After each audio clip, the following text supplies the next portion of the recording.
Seorang perawat dari Jepang mencampur infus pasien dengan antiseptik dengan harapan dapat mempercepat kematian pasiennya dan mengaturnya agar meninggal di luar dari jadwalnya bertugas.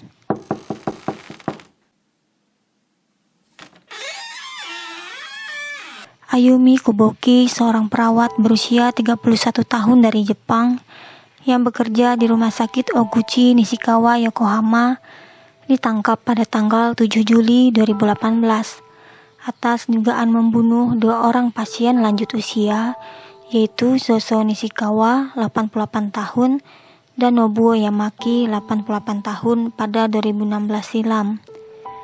Kecurigaan bermula saat salah seorang pasien bernama Soso Nishikawa meninggal pada tanggal 18 September 2016.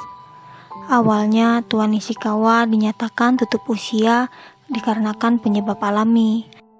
Namun kemudian 2 hari setelahnya, pada tanggal 20 September 2016, teman sekamar Tuan Nishikawa di Rumah Sakit Oguchi, yaitu Tuan Nobuo Yamaki, juga dinyatakan meninggal dunia. Menurut pengakuan salah seorang perawat yang juga turut merawat kedua pasien tersebut, ia melihat gelembung pada infus Tuan Yamaki. Otopsi pun dilakukan dan hasilnya menunjukkan temuan benzalkonium klorida atau senyawa desinfektan atau antiseptik dalam tingkat tinggi pada tubuh korban. Polisi kemudian kembali menyelidiki kematian Tuan Nishikawa yang telah terlebih dahulu meninggal dan menemukan bahwa penyebab kematiannya adalah disebabkan keracunan dari senyawa antiseptik yang sama. Selain itu, selama penyelidikan, polisi menemukan ada 2 pasien lainnya yang juga memiliki zat benzalkonium klorida di tubuh mereka. Dan lebih mengejutkannya lagi, kedua pasien yang masing-masing seorang kakek berusia 89 tahun dan seorang nenek berusia 78 tahun itu pun akhirnya meninggal dalam rentang waktu yang berdekatan dengan kematian Nishikawa dan Yamaki. Selain korban yang terus berjatuhan, polisi juga menemukan bukti setidaknya 10 kantong infus yang memiliki bekas tusukan jarum kecil yang mengindikasikan bahwa peracunan dilakukan dengan cara menyuntikkan zat tersebut ke dalam cairan infus. Penyelidikan terus dilanjutkan. Seluruh seragam kerja para tenaga kesehatan yang bertugas pada lantai tersebut diperiksa.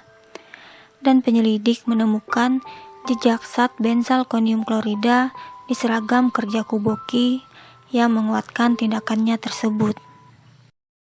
Ayumi Kuboki pun segera ditangkap atas kematian 2 orang pasien tersebut.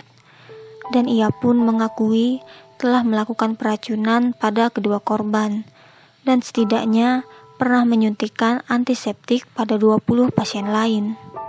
Motif dari perbuatannya adalah agar korban segera meninggal dan metode peracunan menggunakan infus ia pilih agar pasien meninggal pada waktu yang menurutnya tepat, yakni di luar giliran kerjanya. Menurutnya hal itu dilakukan karena memberitahu pihak keluarga tentang kematian seorang pasien merupakan beban baginya, yang mana di tempatnya bekerja, tugas itu diperuntukkan bagi perawat yang sedang bertugas. Dan untuk menghindari beban itu, Kuboki menargetkan pasien yang berstatus kritis agar meninggal pada saat giliran kerja perawat lain. Menurutnya, meskipun merawat pasien adalah tugas yang mulia, namun pekerjaan itu membuatnya lelah secara mental dan fisik. Dalam persidangannya, Kuboki memberi keterangan bahwa dirinya mengalami gangguan kecemasan 3 tahun setelah memperoleh sertifikat pada tahun 2008 lalu, dan juga menyatakan dirinya mulai merasa stres setelah diperlakukan dengan buruk oleh keluarga pasien, hingga akhirnya ia pindah ke Rumah Sakit Yokohama pada 2015 lalu, yang mayoritas pasiennya adalah lansia dan sakit parah.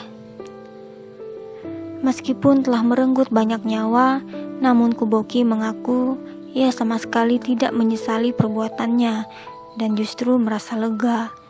Dan meskipun hasil pemeriksaan psikologi menunjukkan gejala depresi dan tanda-tanda autisme, Namun dokter menyebutkan kondisinya tak bisa dijadikan alasan untuk melakukan pembunuhan.